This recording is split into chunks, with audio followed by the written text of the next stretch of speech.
Hello, everyone. This is Krista Cease, and today we are going to continue exploring the different shapes that we can create with our bodies in tango. We will go through our exercise of the week last week, and we'll add on.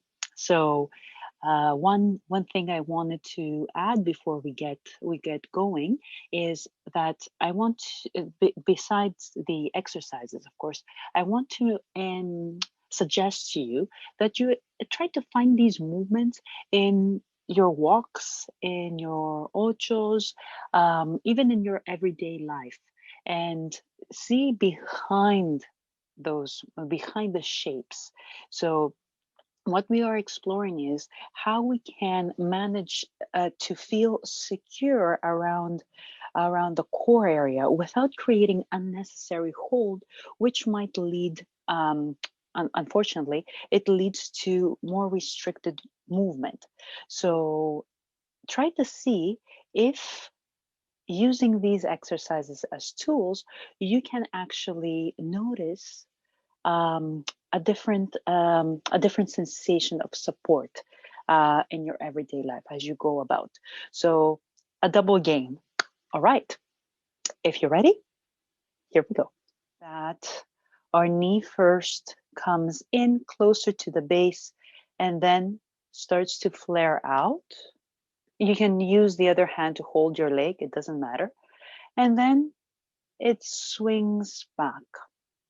And try to lift that leg, and you will notice here that we have a lot more flexion aside from the muscular capabilities that each of us might have more or less. But you'll notice that your hip has a lot more flexion compared to extension. I can't reach that leg moving all solely from the hip further up or as high up as I'm reaching when I'm going in flexion. And you'll notice that we also have a C shape here and a C shape here.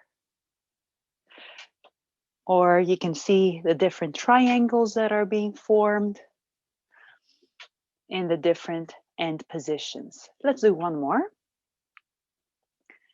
And then change sides. So here we go. Up and back. And try to go in the extension, try to go at your end range.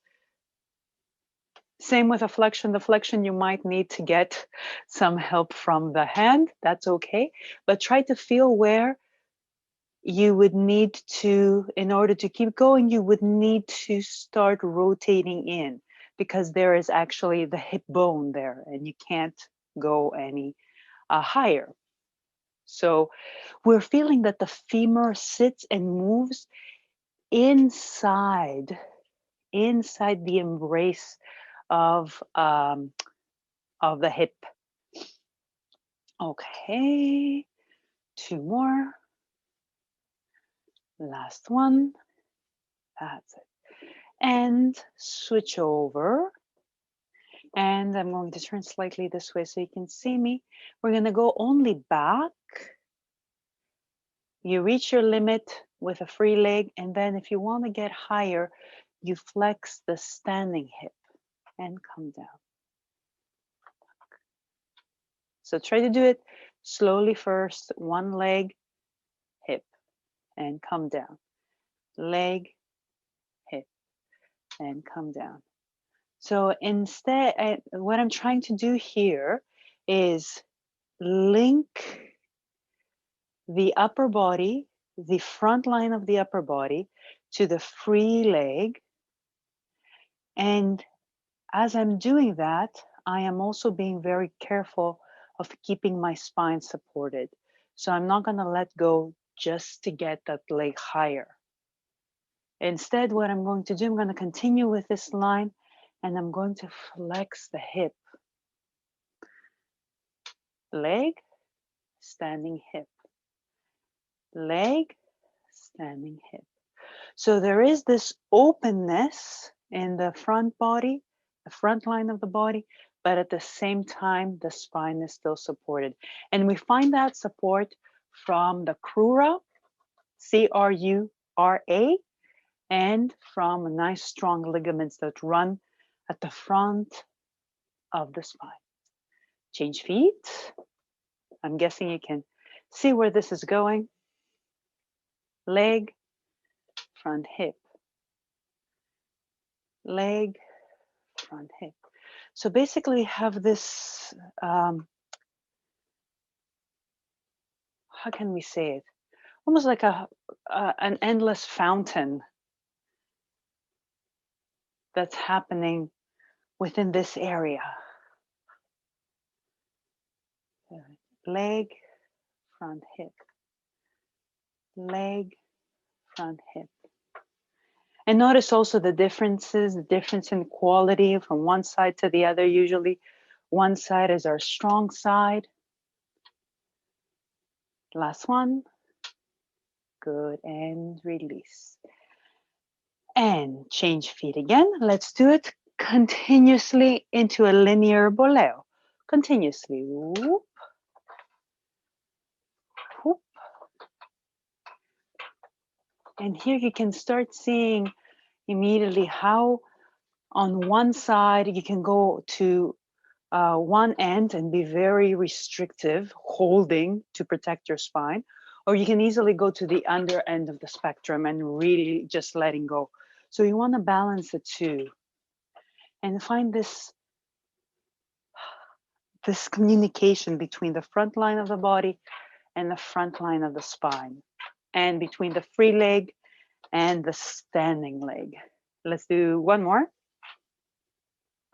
Switch sides and go.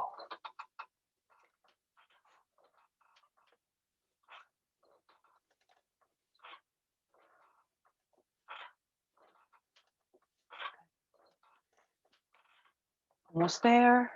Two more. Last one. Fantastic. And now let's put it all together with the exercise of the week we did last week. So you pass from the flexion we did before. You step, you let this front line of the body express itself, and you pivot. Let's do a couple of these here. Let it express itself, but now you have the way to tap into the support from the front of the spine. Remember that muscle? That's called crura, connects the diaphragm to the tail. And there's also a very powerful ligament going from the top of the spine all the way to the end. Last one. Good. Reverse. Express that line. Good. Express that line.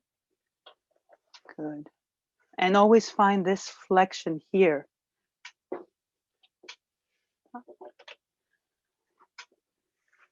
Ready? This time into a boleo. Maybe it's not going to be, the most fancy boleo. It works exactly in the same way. Let's try it on the other side. And again. One more. Let's go. So you can easily hear too. You can see it. You can go to one end and be very tight, right? And maybe that's your style. That's okay. Or you can go to the opposite end and be very, and you need to be very careful with both of them. So let's see if we can find that balance. We're feeling supported, but at the same time, we can express ourselves. Let's go. Step. So be mindful of this space, front of the body, front of the spine. Tuck and go. Two more. One for each leg.